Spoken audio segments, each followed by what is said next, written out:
Hello students, so welcome back to Pragati classes. आज की इस वीडियो में बहुत ही इंपॉर्टेंट सीरीज आपके साथ मैं लेकर आई हूँ। जस्ट फाइनल बोर्ड एग्जाम से पहले आपको हर चैप्टर के 2 मार्क्स, 3 मार्क्स, 5 मार्क्स के इंपॉर्टेंट क्वेश्चन की ये सीरीज चलने वाली है, बहुत ही इंपॉर्टेंट। तो आपने जो है इस वीडियो को बिल्कुल मिस नहीं करना, अपने सारे दोस्तों के साथ भी शेयर करना है और साथ ही साथ इस चैप्टर में जो जितनी भी चीज़ें हैं ना वो सब कुछ कवर हो जाएगा। तो इससे आपका 1 मार्क्स का एमसीक्यू टाइप का क्वेश्चन भी आएगा, वो भी आप आसानी से यहाँ पे कर पाओगे। तो स्टार्ट कर लेते हैं अपने क्वेश्चन नंबर 1 से। क्वेश्चन नंबर हमारा 1 क्या है? What happens when water is added to sodium calcium oxide taken in a container. एक कंटेनर में जो है सॉलिड कैल्शियम ऑक्साइड है, उसके अंदर जब हम वाटर ऐड करेंगे तो क्या होगा, उसका केमिकल फॉर्मूला हमें बताना है। तो इस टाइप के क्वेश्चन आप देख लो, 2 मार्क्स में आ जाएगा, ज़्यादा से ज़्यादा आपका 3 मार्क्स में पूछ सकता है ये।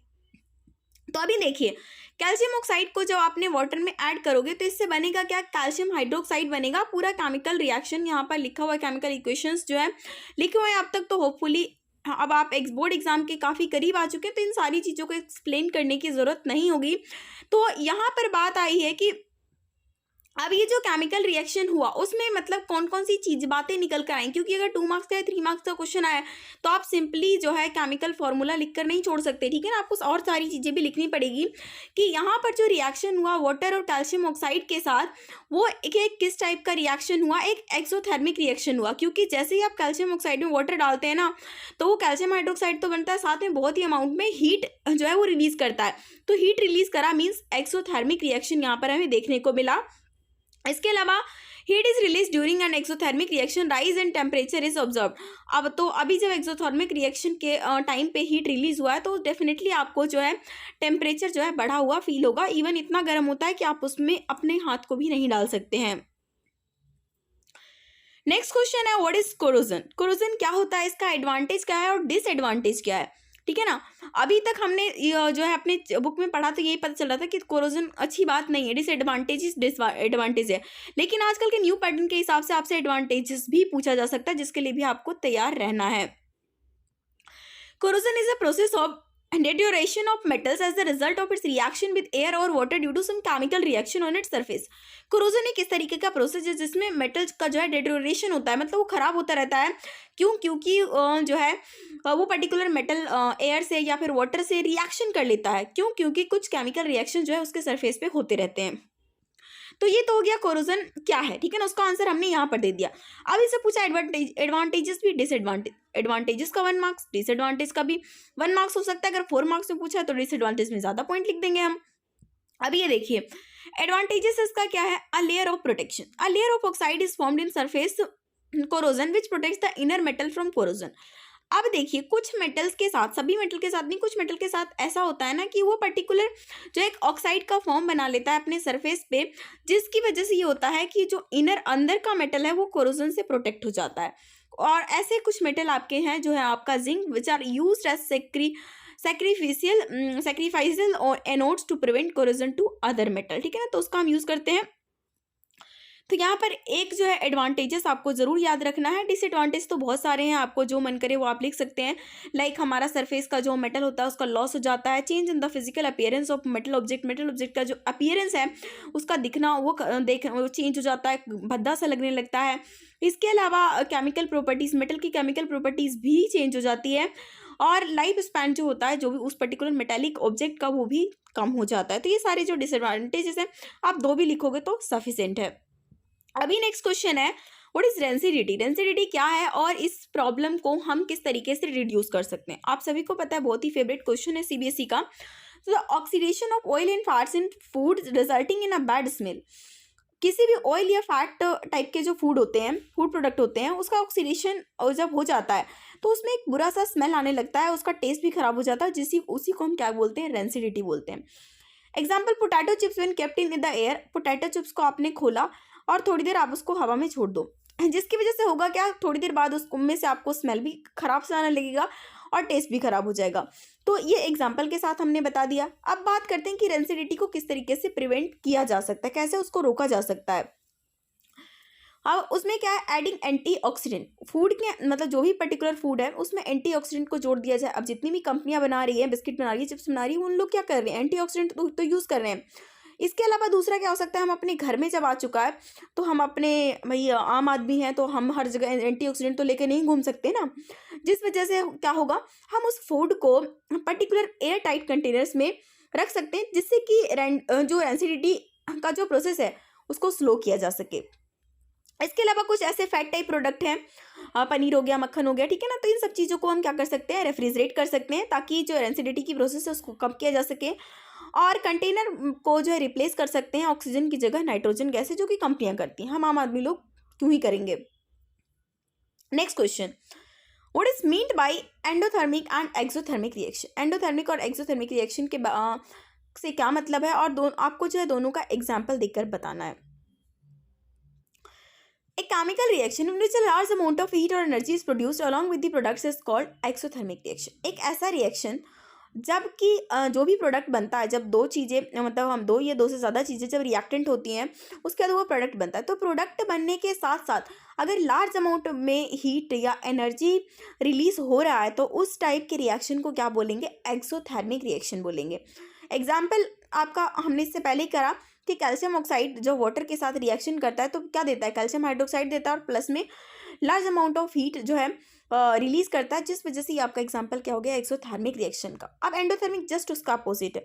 एक्सोथर्मिक में क्या हो रहा है, हमारा जो है प्रोडक्ट के साथ हीट रिलीज हो रहा है, लेकिन एंडोथर्मिक में क्या होगा, उस रिएक्शन को कराने के लिए ही हमें एनर्जी की जरूरत पड़ेगी, ठीक है ना। तो यहाँ पर हो गया नेक्स्ट आपका a chemical reaction in which a large amount of heat energy is absorb. इस मतलब केमिकल रिएक्शन के टाइम पे ही बहुत सारा हीट और एनर्जी ऑब्जॉर्ब करता है, जिस टाइप के रिएक्शन को होने के लिए या उस रिएक्शन को होने के लिए हीट या फिर एनर्जी की ज़रूरत होती है, तो उस टाइप के रिएक्शन को हम एंडोथर्मिक रिएक्शन बोलते हैं। अब इसका एग्जाम्पल देख लेते हैं, like on heating of calcium carbonate. अब लाइमस्टोन है, उसको आपको हीट करेंगे तभी वो डिकम्पोज होकर कैल्शियम ऑक्साइड और कार्बन डाइऑक्साइड बन पाएगा। आप इन चीज़ों को भी ध्यान रखना, आपके सीबीएसई एग्जाम में लाइमस्टोन, क्विक लाइम, ठीक है ना, इन सभी के आपके केमिकल फॉर्मूला, केमिकल नेम आपसे पूछा जाता है, तो आपको याद रखना है लाइमस्टोन का कैल्शियम कार्बोनेट है और आपका जो क्विक लाइम है उसका कैल्शियम ऑक्साइड है। यहाँ पर देख सकते हो कि कैल्शियम कार्बोनेट को जब हमने गर्म किया तो हमारे पास क्या बना, क्विक लाइम बना और साथ ही में कार्बन डाइऑक्साइड रिलीज हुआ। नेक्स्ट है, what is why is photosynthesis considered an endothermic reaction. Photosynthesis को हम एंडोथर्मिक रिएक्शन क्यों बोलते हैं। Photosynthesis is considered an endothermic reaction because during the process of photosynthesis, energy from sun or sunlight is absorbed। अभी हमने पढ़ा endothermic क्या होता है, जो उस रिएक्शन को होते समय बहुत सारा जो एनर्जी है in the form of heat और वट एवर हीट और एनर्जी के रूप में एब्जॉर्ब किया जाता है। तो फोटोसिंथेसिस में हमें पता है कि हमारे जो पेड़ पौधे हैं वो क्या लेते हैं, सनलाइट लेते हैं। Any chemical reaction that absorb heat energy from the surrounding to form product is termed as the endothermic reaction. अब यहाँ पर आपसे पूछे या ना पूछे, लेकिन अगर आपको रिएक्शन आता है तो आपको लिखना जरूर है, ताकि एग्जामिनर आधा मार्क्स भी आपको काटने के बारे में सोचे ना और एक अच्छा रेपुटेशन बन जाए कि अगले क्वेश्चन में आप एक आध मिस भी करोगे ना तभी वो आपको फुल मार्क्स देकर चला जाएगा। तो ये हमारा फोटोसिंथेसिस का जो है पर्टिकुलर रिएक्शन है, जो इसको आप याद रख सकते हैं। इसके अलावा एक क्वेश्चन पहले ये बहुत पूछा जाता था कि जो रेस्पिरेशन है उसको एक्सोथर्मिक रिएक्शन क्यों कहते हैं, ठीक है ना, उसका आंसर आप मुझे कमेंट बॉक्स में लिख के दे सकते हैं। नेक्स्ट क्वेश्चन है, why are oil and fat containing food items flush with nitrogen. जितने भी ऑयल और फैट कंटेनिंग फूड होते हैं उसको हम नाइट्रोजन से फ्लश क्यों किया जाता है। हालांकि हमने इन चीज़ों को पढ़ लिया है, बट स्टिल अगर 2 मार्क्स का क्वेश्चन आता है तो किस तरीके से आपको एक्सप्लेन करना है। The main objective of flushing nitrogen into food packets containing oil and fat product is avoid rancidity. Main हमारा जो ऑब्जेक्टिव है ताकि वो प्रोडक्ट रेंसिडिटी से बच जाए। This result when the oil and fat combines with oxygen and produce an unpleasant odor and taste। अब इन चीज़ों को भी आपको लिखना जरूरी है क्योंकि 2 मार्क्स का क्वेश्चन आया हुआ है।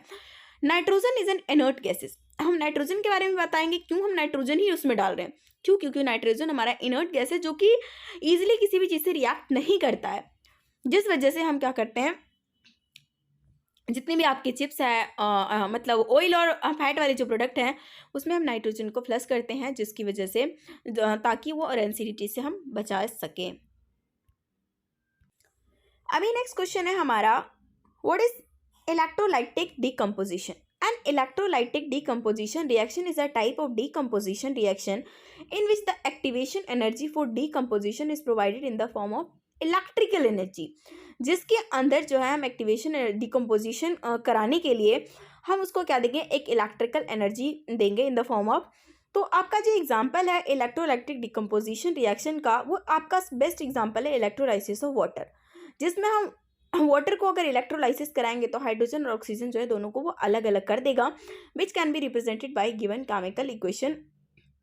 ये हमारा वाटर है, उसको जब हम इलेक्ट्रोलाइटिक की प्रोसेस में लेकर जाएंगे तो ये हमारा हाइड्रोजन और ऑक्सीजन जो है अलग अलग हो जाएगा। अभी नेक्स्ट क्वेश्चन है, you are provided with 2 containers made up of copper and aluminium. आपके पास जो है 2 कंटेनर है, कॉपर है, एल्यूमिनियम है। आपको जो है ये सारी चीज़ें भी मिली है, HCl मिला है आपको, हाइड्रोक्लोरिक एसिड, नाइट्रिक HNO3 और जिंक क्लोराइड और H2O, इन सबों का सोल्यूशन जो है आपको मिल चुका है, वाटर का सोल्यूशन मिल चुका है। तो इसमें से आप कौन सा कंटेनर है जिसमें कि आप इन सोल्यूशन को रख सकते हैं। अभी आप ये देखिए, सॉल्यूशन जो है हमारे पास ये चारों दिए हुए हैं, can be kept in container made of copper. इन्हों को आप कॉपर वाले में ही रख सकते हैं, क्यों, क्योंकि कॉपर जो है लेस रिएक्टिव मेटल है। एल्यूमिनियम तो आप देखोगे रिएक्टिविटी सीरीज में काफ़ी ऊपर है, and is place below the hydrogen, और ये जो है कॉपर हमारा हाइड्रोजन से भी नीचे है इन द रिएक्टिविटी सीरीज है, जिस वजह से ये क्या करेगा, इनमें से किसी के साथ भी रिएक्ट नहीं करेगा। एट द सेम टाइम अगर हम वही बात करें एल्यूमिनियम की, तो एल्यूमिनियम बहुत ही हाईली रिएक्टिव मेटल है और ये फटाक से इन सोल्यूशन के साथ रिएक्शन कर लेगा, जिस वजह से हम ये कहेंगे कि जो हमारा कंटेनर है कॉपर का, वही हमारा सुटेबल होगा इन सॉल्यूशंस को रखने के लिए। तो गाइस आजकल जो है ना स्टूडेंट से बहुत ही नॉलेज बेस्ड क्वेश्चन पूछा जाता है कि आपको चीज़ों को एनालाइज करना होगा, उसके बाद ही आप आंसर देंगे। Next question, write a chemical equation for the reaction in which following changes have been taken place with an example of each. आपको जो एक एग्जाम्पल देने के साथ आपको बताना है कि एक ऐसा रिएक्शन जिसमें कलर चेंज हो रहा हो, एक ऐसा रिएक्शन जिसमें टेम्परेचर का चेंज हो रहा हो, और एक ऐसा रिएक्शन जिसमें प्रेसिपिटेट का फॉर्मेशन हो रहा हो। तो अभी क्या है, अगर आयरन नेल को हम डिप करते हैं in the solution of copper sulphate, तो आयरन क्या करता है, डिस्प्लेस कर देता है कॉपर को from its the solution of copper sulphate. क्यों, क्योंकि आयरन जो हमारा ज़्यादा रिएक्टिव है कॉपर के हिसाब से। Therefore copper sulphate solution colour change from blue to pale green. शुरू में कॉपर सल्फेट का जो कलर था वो कैसा था, ब्लू था, लेकिन क्योंकि डिस्प्लेसमेंट हो गया तो अब हमारा जो है उसका कलर कैसा आ गया, पेल ग्रीन आ गया। तो ये एग्जांपल आपको याद रखना है, कलर चेंज का अगर कोई भी रिएक्शन आता है तो उसमें आप ये बेस्ट तरीके से शो कर सकते हैं। नेक्स्ट है हमारा चेंज इन टेम्परेचर का। टेम्परेचर चेंज, जब हम कार्बन को कंबस्ट करते हैं तो carbon dioxide is produced along with some amount of heat. Carbon dioxide जो है प्रोड्यूस होता है, जब आप कार्बन को जलाते हो तो कार्बन डाइऑक्साइड तो निकलता ही है, लेकिन साथ ही साथ कुछ अमाउंट ऑफ हीट भी रिलीज होता है, जो कि जिसकी वजह से हम ये कह सकते हैं अगर हीट निकल रहा है तो ये एक्सोथर्मिक रिएक्शन है, और एक्सोथर्मिक रिएक्शन है तो टेम्परेचर तो बढ़ा हुआ हमें ऑब्जर्व होगा। तो हमारा जो एक ऐसा रिएक्शन जिसमें हमें ये पता चल गया कि टेम्परेचर किस तरीके से, राइज इन टेम्परेचर, एक ऐसा रिएक्शन बताना था जिसमें कि टेम्परेचर बढ़ रहा हो। तो ये हमारा एग्जांपल हो गया ब्यूटीफुल। थर्ड था प्रेसिपिटेट का फॉर्मेशन होना। When calcium chloride react with silver nitrate, जब हमारा NaCl रिएक्शन करता है सिल्वर नाइट्रेट सोल्यूशन के साथ, तो हमारा सोडियम क्लोराइड जो है ना उसका प्रेसिपिटेशन हो जाता है, ठीक है ना, उसका एक वो जो है प्रेसिपिटेट के फॉर्म में वहाँ पे बच जाता है। तो इसका एग्जाम्पल आप इस तरीके से याद रख सकते हो। नेक्स्ट क्वेश्चन है हमारा question number 10, 2 gram of ferrous sulphate crystal are heated in a dry boiling tube. अब 2 ग्राम जो है फेरस सल्फेट क्रिस्टल को हीट किया गया है। अब आपको बताना है इसके 2 observation. Name the type and chemical reaction, किस टाइप का केमिकल रिएक्शन यहाँ पर देखने को मिल रहा है, और तीसरा जो है बैलेंस इक्वेशन आपको इसका बताना है।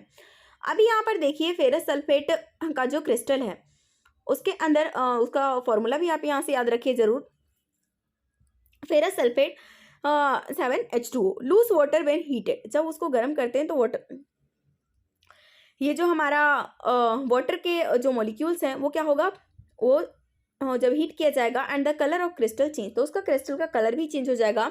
It then decomposes to ferric oxide, sulphur dioxide and sulphur trioxide with the smell of burning sulphur. तो इसका जो डिकम्पोजिशन हो जाएगा और फिर क्या बनेगा, ये फेरिक ऑक्साइड बनेगा, सल्फर डाइऑक्साइड बनेगा और सल्फर ट्राईऑक्साइड बनेगा, साथ ही में बर्निंग सल्फर का स्मेल भी हमें देखने को मिलेगा। ओके, उसके बाद हमसे पूछा होता है कि किस टाइप का डिकम्पोजिशन रिएक्शन है, तो ये आपका थर्मल डिकम्पोजिशन रिएक्शन है। रिएक्शंस जो हमसे पूरा पूछा, तो ये हमारा हो गया थर्मल डिकम्पोजिशन रिएक्शन का फुल। आपका ये जो हमारा फेरस सल्फेट है वो फेरस ऑक्साइड सोडियम ट्राइऑक्साइड के रूप में ये जो है इसका डिकम्पोजिशन हो चुका है। नेक्स्ट क्वेश्चन है question number 11। A magnesium ribbon in burnt in oxygen to give a white compound X accompanied by light emission. If the burning ribbon is now placed in the atmosphere of nitrogen, it continues to burn and forms a compound Y. तो अब आपको बताना है chemical formula X का और Y का क्या है। बैलेंस इक्वेशन भी आपको देना है जब X को हम डिसॉल्व करेंगे वाटर में। अब इसी टाइप के क्वेश्चन आपको पता है, सीबीएसई का इसका फेवरेट क्वेश्चन बन चुका है।